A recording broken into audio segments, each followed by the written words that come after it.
ഈ വിലയിരുത്തലുകളെല്ലാം തന്നെ വളരെ പ്രാഥമികമായിട്ടുള്ള ഒരു വിലയിരുത്തലുകളാണ് എന്നുള്ളത് എൻ്റെ പ്രിയപ്പെട്ട പ്രേക്ഷകരോട് പറഞ്ഞോട്ടെ. കാരണം ഏതാണ്ട് ഉച്ച കഴിഞ്ഞ് വൈകുന്നേരം ആകുമ്പോഴേക്കും ഇതിൻ്റെ സർട്ടിഫിക്കറ്റുകളോ മുഴുവൻ കണക്കുകളോ ഒന്നും തന്നെ പുറത്തു വന്നിട്ടില്ല ഈ അസംബ്ലി തെരഞ്ഞെടുപ്പിൻ്റെ. പക്ഷേ എങ്കിലും പ്രാഥമികമായിട്ടുള്ള ചില വിലയിരുത്തലുകൾ നടത്തുകയാണ്. UDF വിജയത്തിൻ്റെ കാരണം ന്യൂനപക്ഷ ഏകീകരണം ഒരു കാരണമാകും എന്നുള്ളത് ഞാൻ നിങ്ങളോട് പറഞ്ഞിരുന്നു. പക്ഷേ യഥാർത്ഥത്തിൽ അത്തരത്തിൽ ഒരു കാരണം അതാണ് എന്നുള്ളത് വാസ്തവമായിട്ടുള്ളൊരു കാര്യമാണ്. അതിനെതിരായിട്ടൊരു ഭൂരിപക്ഷ കൺസോൾട്ടേഷൻ ഒരുപക്ഷെ ഉണ്ടാകാൻ സാധ്യതകളുണ്ട് എന്ന് നമ്മൾ വിചാരിച്ചിരുന്നു. പക്ഷേ അത്തരത്തിൽ ഒരു കൺസോൾട്ടേഷൻ ഉണ്ടായില്ല എന്നുള്ളത് മാത്രമല്ല, BJPയിലേക്ക് ലോക്സഭാ തെരഞ്ഞെടുപ്പുകളിൽ ഒഴുകിപ്പോകുന്ന വോട്ടുകൾ തിരികെ അതേ ശതമാനത്തിൽ തന്നെ CPMലേക്കോ LDFലേക്കോ ഒന്നും ഈഴവ വോട്ടുകൾ മുഖ്യമായിട്ടും തന്നെ തിരിച്ചെത്തിയില്ല എന്നുള്ളത് കൂടി ഒരു യാഥാർത്ഥ്യമായിട്ടുള്ളൊരു കാര്യമാണ്. അപ്പോൾ അതുകൊണ്ട് തന്നെ അതുപോലെ UDFന് കോൺഗ്രസ്സിന് പണ്ട് നഷ്ടപ്പെട്ടു പോയിട്ടുള്ള നായർ സമുദായത്തിൻ്റെ വോട്ടുകളൊക്കെ തന്നെ തിരിച്ചു കിട്ടി എന്നുള്ളത് ഒരു യാഥാർത്ഥ്യമാണ്. ഈ ന്യൂനപക്ഷ കൺസോൾട്ടേഷൻ ഉണ്ടായാൽ തന്നെ വലിയ വിജയമുണ്ടാകുമെന്ന് നമുക്കറിയാമായിരുന്നു. കാരണം 46 ഒരു 15-16% ക്രിസ്ത്യൻസ് ഇവിടെ ഉള്ളത്. അതിൽ ഒരു 29-30% മുസ്ലിം സമുദായത്തിൻ്റെ ഉള്ളത്. അപ്പോൾ 46% വരും. ഈ 46% ഏതാണ്ട് 80% തന്നെ വോട്ട് ചെയ്യാൻ തീരുമാനിച്ചാൽ ഒരു 38% വരുന്ന വോട്ടുകൾ അപ്പം തന്നെ UDFന് കിട്ടും എന്നുള്ളത് നമുക്കറിയാം. പിന്നെ മറ്റ് ഹിന്ദു സമുദായത്തിൻ്റെ വോട്ടുകൾ കൂടി ചേരുമ്പോൾ വലിയ അഭൂതപൂർവമായിട്ടുള്ള വിജയമുണ്ടാകും എന്നാണ് വിചാരിച്ചിരുന്നത്. പക്ഷേ യഥാർത്ഥത്തിൽ ഞാൻ നിങ്ങളോട് പറയുന്നു, അത് മാത്രമല്ല ഇതിൻ്റെ കാരണമെന്ന് പറയുന്നത്. കഴിഞ്ഞ 10 കൊല്ലത്തിലധികമായി ഇവിടെ നടന്നുകൊണ്ടിരിക്കുന്ന ഒരു നിശബ്ദ പ്രചരണം, അത് CPMനെ പടിപടിയായി തകർത്തുകൊണ്ടിരിക്കുകയാണ് എന്നുള്ളത് CPM ഒന്നും മനസ്സിലാക്കിയില്ല എന്നുള്ളതാണ്. ഞാൻ നേരത്തെ തന്നെ നിങ്ങളോട് പറഞ്ഞിട്ടുള്ള പോലെ സോഷ്യൽ മീഡിയ ക്യാമ്പയിനുകൾ വളരെ സമർത്ഥമായി 10, 15, 20 കൊല്ലത്തേക്കുള്ള ലോങ് ടേമിൻ്റെ ഒരു സാധ്യതകളെ കണ്ടുകൊണ്ട് വളരെ സമർത്ഥമായി BJPയും അതുപോലെ പ്രോ സംഘപരിവാറും ഒക്കെ ഇവിടെ നടത്തിക്കൊണ്ടിരിക്കുകയാണ്. അതോടൊപ്പം തന്നെ ഒരു മുസ്ലിം ഫണ്ടമെൻ്റലിസ്റ്റുകൾ എന്ന് വിളിക്കാവുന്ന മതരാഷ്ട്രവാദികളായിട്ടുള്ള ജമാഅത്തെ ഇസ്ലാമി പോലെയുള്ള ആളുകളൊക്കെ തന്നെ മീഡിയ വൺ ഉപയോഗിച്ചും മാധ്യമം ഉപയോഗിച്ചൊക്കെ നടത്തിക്കൊണ്ടിരിക്കുകയാണ്. അപ്പോൾ ഇത്തരത്തിലുള്ള രണ്ട് വിഭാഗങ്ങൾക്ക്, ഒരു വിഭാഗങ്ങൾക്ക് സാറ്റലൈറ്റ് ചാനലുകളിലും അതുപോലെ തന്നെ ആ സാറ്റലൈറ്റ് ചാനലിൻ്റെ യൂട്യൂബ് ചാനലുകളിലുമൊക്കെ തന്നെ വലിയ പ്രാമുഖ്യം കിട്ടുകയും വലിയ തോതിൽ ആളുകൾ വായിക്കപ്പെടുകയും കാണുകയും ഒക്കെ ചെയ്യുമ്പോൾ അത്തരത്തിലുള്ള ആളുകളുടെ നമ്പർ പതിയെ കൂടിക്കൊണ്ടിരിക്കുന്നു എന്നുള്ളൊരു വാസ്തവമാണ്. അങ്ങനെ കൂടുന്നത് കാണിച്ചുകൊണ്ട് ഇപ്പുറത്തൊരു പ്രോ സംഘപരിവാർ ആളുകൾക്ക് തന്നെ ആളെ കൂട്ടാനുള്ള വലിയ സാധ്യതകൾ കൂടി ഇവിടെ ഒരുങ്ങുന്നു എന്നുള്ളതും യാഥാർത്ഥ്യമാണ്. അപ്പോൾ അത്തരത്തിൽ കേരളത്തിലെ സോഷ്യൽ മീഡിയ രംഗം എടുത്തു വെച്ച് നോക്കിയിട്ടുണ്ടെങ്കിൽ ആ സോഷ്യൽ മീഡിയയിൽ ഇത്തരത്തിലുള്ള ആളുകളുടെ നമ്പർ വളരെ വളരെ വളരെ വളരെ കൂടുതലാണ്. ആ സോഷ്യൽ മീഡിയയിൽ യഥാർത്ഥത്തിൽ ഈ പറയുന്ന ആളുകൾ സോഷ്യൽ മീഡിയ വഴി ആളുകളെ ഇൻഫ്ലുവൻസ് ചെയ്യുന്നവരുടെ നമ്പർ വളരെ കൂടുതലാണ്.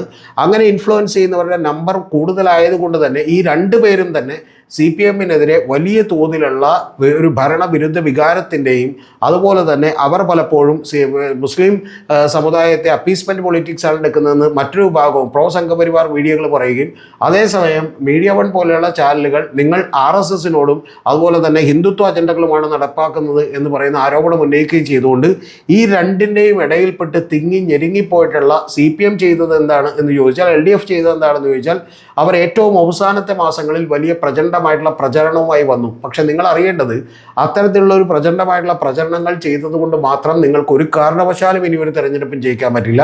കാരണം അത് BJPയെ കണ്ട് പഠിക്കേണ്ടതാണ്, സംഘപരിവാറിനെ കണ്ട് പഠിക്കേണ്ടതാണ്. കാരണം അവർ ഒരു ലോങ് ടൈമിലേക്കുള്ള അജണ്ടകൾ വെച്ചുകൊണ്ട് 5 കൊല്ലമോ 10 കൊല്ലമോ എടുത്തുകൊണ്ട് ഇത്തരത്തിലുള്ള അജണ്ടകൾ, ഇത്തരത്തിലുള്ള സാംസ്കാരിക പരിസരങ്ങൾ, ആളുകളുടെ ചിന്തകൾ, ഇതൊക്കെ തന്നെ മാറ്റിമറിക്കുന്ന നിരവധി പരിപാടികൾ അവർ കണ്ടിന്യൂസ്ലി ചെയ്തുകൊണ്ടിരിക്കുകയാണ്. ആ കണ്ടിന്യൂസ്ലി ചെയ്യുന്നതിനെ പൂർണ്ണമായും അവഗണിക്കുകയും മുഖ്യധാരാ മാധ്യമങ്ങൾ അല്ലെങ്കിൽ സാറ്റലൈറ്റ് മാധ്യമങ്ങളിലൊക്കെ പിന്തുണ തേടുകയും കൂടാതെ ചില പത്രങ്ങളുടെ പിന്തുണ നേടാൻ ശ്രമിക്കുകയും ഒക്കെ ചെയ്യുന്നതിനും അപ്പുറത്തേക്ക് ഈ സോഷ്യൽ മീഡിയ ഹാൻഡിൽ ചെയ്യുന്നതിൽ അവിടെ വിശ്വാസയോഗ്യമായിട്ടുള്ള ആളുകളെ, ഇവർക്ക് വേണ്ടി സംസാരിക്കുന്ന ആളുകളെ ഡെവലപ്പ് ചെയ്തെടുക്കുന്നതിലൊക്കെ തന്നെ വലിയ വലിയ പരാജയം CPMനും LDFനും ഒക്കെ തന്നെ സംഭവിച്ചു. LDF എന്ന് മൊത്തത്തിൽ പറയേണ്ട കാര്യമില്ല, കാരണം അതിൽ മറ്റൊരു പാർട്ടിക്കും അത് ചെയ്യാനുള്ള കെൽപ്പോ അല്ലെങ്കിൽ ആളുകളോ അല്ലെങ്കിൽ അത്തരത്തിലുള്ള റിസോഴ്സുകളോ ഒന്നുമില്ല. പക്ഷെ അത് CPM ചെയ്യാതെ വിട്ടുപോയി എന്നുള്ളതാണ് ഏറ്റവും പ്രധാനപ്പെട്ട കാരണം. അതുകൊണ്ട് തന്നെ എന്ത് സംഭവിച്ചു എന്ന് ചോദിച്ചാൽ, ഇവരുടെ എല്ലാം തന്നെ ഒരു വലിയ അറ്റാക്കിൽ ഈ രണ്ട് വിഭാഗങ്ങളായി ആളുകളൊക്കെ തന്നെ തിരിഞ്ഞു പോവുകയും കൂടാതെ ബാക്കി നിൽക്കുന്ന ലെഫ്റ്റ് ആയിട്ടുള്ള ആളുകൾ, ഇടതുപക്ഷത്തിൻ്റെ ആളുകൾക്ക് അവർക്കൊരു പ്രത്യേകതകൾ കൂടിയുണ്ട്. കാരണം കോൺഗ്രസോ അല്ലെങ്കിൽ BJP ഒക്കെ തെറ്റ് ചെയ്താൽ അവർ ക്ഷമിക്കും. പക്ഷേ CPM ഓ LDF ഒക്കെ തെറ്റ് ചെയ്തിട്ടുണ്ടെങ്കിൽ ഒരു ചെറിയ തെറ്റുകൾക്ക് പോലും അവർക്ക് സഹിക്കാൻ കഴിയില്ല. അപ്പോൾ അതുകൊണ്ട് തന്നെ അവരും കൂടി ഈ ഒരു ഭരണവിരുദ്ധ വികാരത്തിൻ്റെ ഭാഗമായി തീരുകയും ഇതിങ്ങനെ തന്നെ പോയി വീണ്ടും ഒരു തുടർഭരണം കിട്ടിയാൽ ഇവിടെ CPM എന്ന് പറയുന്ന പാർട്ടി പോലും ഇല്ലാതായി തീരുകയും ചെയ്യും എന്നൊക്കെ പറയുന്ന സച്ചിദാനന്ദൻ മാഷൊക്കെ പറയുന്ന ഒരു കാര്യങ്ങൾക്ക് വലിയ പ്രാമുഖ്യം ഇവരുടെ ഇടയിൽ കിട്ടി. ഇനി ഇതൊക്കെ തന്നെ ഒരു ഭാഗത്ത് നിൽക്കുമ്പോൾ കഴിഞ്ഞ ലോക്കൽ ബോഡി തെരഞ്ഞെടുപ്പുകളിൽ ഉണ്ടായിട്ടുള്ള ഒരു സംഭവം കൂടി ഞാൻ നിങ്ങളോട് പറയാം. ആ സംഭവം ഈ തുടർ ഭരണം കൊണ്ട് തന്നെ പാർട്ടി നേതാക്കന്മാരൊക്കെ കുറച്ചുകൂടി സുഖലോലുപരാകുകയും അവരൊക്കെ ഏതാണ്ട് ഒരു മെക്കാനിക്കലായി മാത്രം വർക്ക് ചെയ്യുകയും ജനങ്ങളുമായിട്ടുള്ള കണക്റ്റുകൾ ഇടത്തരം നേതാക്കന്മാർക്ക് കുറഞ്ഞു വരികയും ചെയ്തു എന്നുള്ളതൊരു യാഥാർത്ഥ്യമാണ്. അപ്പോൾ അവരൊക്കെ തന്നെ ഇന്നോവ കാറുകളിൽ വലിയ വീടുകളിലൊക്കെ തന്നെ സഞ്ചരിക്കുകയും അതങ്ങനെ പാർട്ടി പ്രവർത്തനം നടത്തുകയും ചെയ്യുന്നു. കൂടാതെ ആളുകളോട് കുറച്ചും കൂടി ധിക്കാരപരമായിട്ടുള്ള പെരുമാറ്റം ഉണ്ടാകുന്നു എന്നൊക്കെ പറഞ്ഞാൽ ആളുകൾക്ക് അത് സഹിക്കാൻ കഴിയില്ല. നിങ്ങൾ വളരെ ക്ലീൻ ഇമേജുള്ള, നിങ്ങൾ പാർട്ടിക്ക് വേണ്ടി സർവ്വവും ത്യജിച്ചിട്ടുള്ള ഒരാളാണെങ്കിൽ ചിലപ്പോൾ നിങ്ങളുടെ ധിക്കാരവും അഹങ്കാരവും ഒക്കെ ആളുകൾ കേൾക്കും.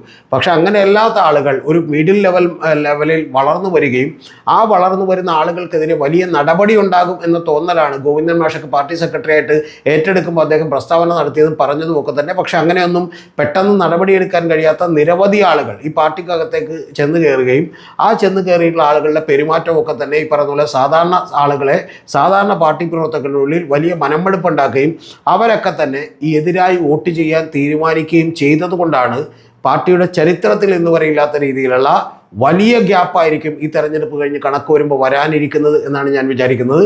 അപ്പോൾ ഇത്തരത്തിലുള്ള കാര്യങ്ങളൊക്കെ കൊണ്ടാണ് ഇതൊരു ന്യൂനപക്ഷ ഏകീകരണമോ അല്ലെങ്കിൽ ഭൂരിപക്ഷ ഏകീകരണമോ എന്നൊന്നും പറഞ്ഞ് മാത്രം നമ്മൾ തള്ളിക്കളയേണ്ടതല്ല. പബ്ലിക് അറ്റ് എ ലാർജ് ഒരു വലിയ സമൂഹത്തെ മൊത്തത്തിൽ തന്നെ അഡ്രസ്സ് ചെയ്യുന്നതിൽ, ഈ പറയുന്ന വലിയ ഇടപെടലുകൾ നടത്തുന്നതിൽ, ആ പ്രചാരണത്തിൻ്റെ ഈ പറഞ്ഞ പോലെ മുനയൊടിക്കുന്നതിലൊക്കെ തന്നെ CPM ഉം LDFും പിണറായി വിജയനും ഒക്കെ തന്നെ പരാജയപ്പെട്ടു. അത്തരം ലോങ് ടേം ആയിട്ടുള്ള മിഷനുകൾ അവർ ഏറ്റെടുത്തില്ല എന്നുള്ളത് കൂടിയാണ് ഈ പരാജയം അവരെ പഠിപ്പിക്കേണ്ടത്.